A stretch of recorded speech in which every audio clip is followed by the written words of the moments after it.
Hello, welcome to day 29 of the Red Letter Challenge and welcome to my kitchen. I'm Stephanie Homburg and I am standing where I think my family probably spends most of our waking hours at home, in the kitchen. First thing in the morning before anyone else is awake, I'm here to make coffee or tea before I have my daily 15. Once the boys are up, they stumble in here groggily looking for breakfast. They grab their lunch bags from here before we leave to go to school. And as all parents I'm sure can understand, the second we get in the house after school, they make a beeline for the kitchen because they are starving for a snack. After school, if there's homework to be done, it happens at our kitchen table. Depending on afternoon activities and extracurriculars, we try to gather around the table as a family for dinner. We share our highlights and our lowlights. So why am I starting today's Red Letter Challenge video here in the kitchen? Well, it's because we're talking about hunger today.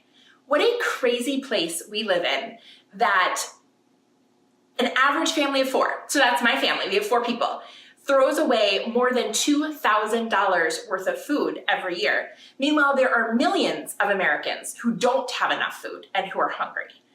That's just crazy.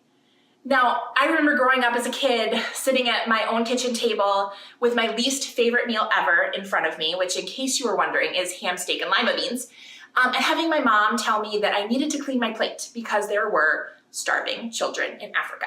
Maybe you heard that too. It wasn't the most effective technique. Gotta be honest, no offense to my mom. But I don't know if I would have known any different or felt any different if I knew that those people that were starving were around the block instead of around the globe. But I'm still pretty sure that they didn't want my lima beans. So now I'm a mom myself. And I feel like it's really important for my kids to understand how blessed we are. You know, they can go to that fridge 10 times a day and it's never going to be empty. Might not have what they want to eat in it, but they will never know. My children will never know what it's like to really be hungry. And you know, I think about what Pastor Chris said a couple weeks ago, that we are the plan. And I want my kids to know that. I want my kids to know that because of everything that God has done for us, everything that God has given us, that we have the opportunity to love our neighbors and to serve our neighbors and to give to our neighbors things that they don't have that we have extra of, and that is part of the plan for them to see how much God loves them.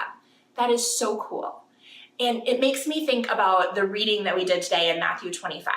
So starting in Matthew 25 with Jesus' red letters in verse 35, "For I was hungry, and you gave me food. I was thirsty, and you gave me drink.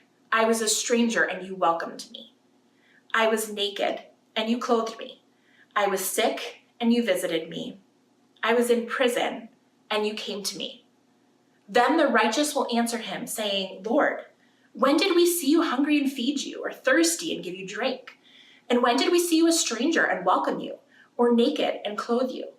And when did we see you sick or in prison and visit you?"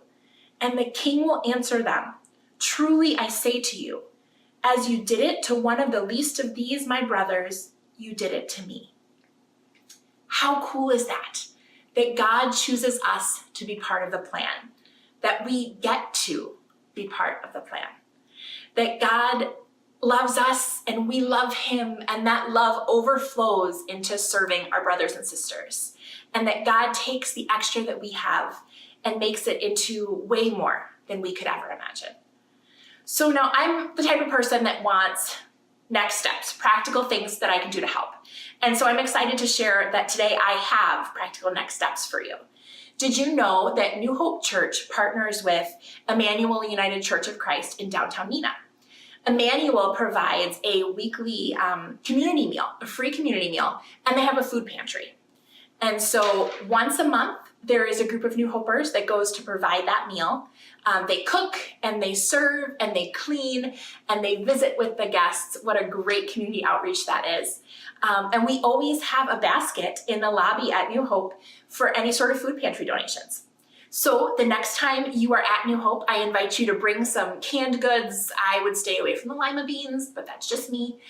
Bring some canned goods, some boxed goods, some non-perishables, drop it in the basket so we can take that over to Emmanuel. And if you are interested in serving for the community meal, this is a great opportunity. Families can serve together. Send me an email because I would love to hook you up with the meal coordinator. What a great opportunity that would be to really love our community, love our neighbors.